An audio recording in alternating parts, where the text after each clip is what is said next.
மக்கள் மத்தியில பார்த்தீங்கன்னா, இது வந்து ஒரு பெரும் பின்னடைவு தான் தாவேக்காவ பொறுத்தவரைக்கும். அவர அரெஸ்ட் பண்ணியிருக்கக்கூடாது. இருந்தாலும் பண்ணிட்டாங்க. ஏன்னா அவரு எம்எல்ஏ நார்மல் ஆளா இருந்தாலும் பரவால்ல. அதுவும் உடனடியா அரெஸ்ட் பண்றதுக்கு ஒண்ணும் அவசியம் இல்ல. விசாரிச்சிருக்கலாம். இல்ல பேசியிருக்கலாம். கூப்பிட்டு கூட பேசியிருக்கலாம். அவ்வளோ சீக்கிரம் அரெஸ்ட் பண்ணணும்னு அவசியம் இல்ல. ஆனா பொதுவான ஒரு தலைவர் வந்து இந்த மாதிரி அத வந்து எதிர்க்கட்சி தலைவரா இருக்காரு. அவர் இந்த மாதிரி வந்து அங்க தண்ணி வரணுமா, இங்க தண்ணி வரணுமா இந்த மாதிரி டபுள் மீனிங்ல எல்லாம் பேசுறது எப்படி பாக்குறீங்க? இல்ல அவர் டபுள் மீனிங்ல பேசினாலும் அது உடனே சொல்லிட்டாரு அவரு பின்னாடியே. நான் அவங்கள பத்தி பேசலன்னு சொல்லிட்டாரு. ஸோ உங்களுக்கு அங்கேயே ஸ்டேட்மெண்ட் முடிஞ்சிருச்சு.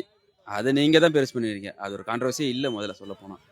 ஏன்னா வேற வேற யாரையும் அரெஸ்ட் பண்ணல, குறிப்பா வந்து ஆமா. குறிப்பா இவர மட்டும் தான். அப்படின்னு பார்த்தா பழைய ஹிஸ்டரியில பார்த்தீங்கன்னா, இன்னும் நீங்க எவ்வளோ பேர் அரெஸ்ட் பண்ணியிருக்கலாமே.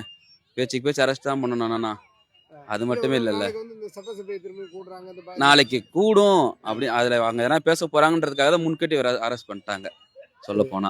அப்போ வந்து அந்த ஒரு அதாவது உதயநிதி அப்படி கேள்வி கேட்டுருவாருன்னு தாவே கேட்க அந்த பயத்துல தான் அரெஸ்ட் பண்ணியிருக்காங்க. மத்தபடி எப்படி பாக்குறேன் அந்த பிரிட்ஜ் இந்த இதெல்லாம் கட்டினதெல்லாம் வந்து பாஸ் டிஎம்கே நமக்கே தெரியும், நல்லாவே தெரியும். டிஎம்கே தான் மோஸ்ட் ஆஃப் ஆல் முடிச்சிட்டாங்க.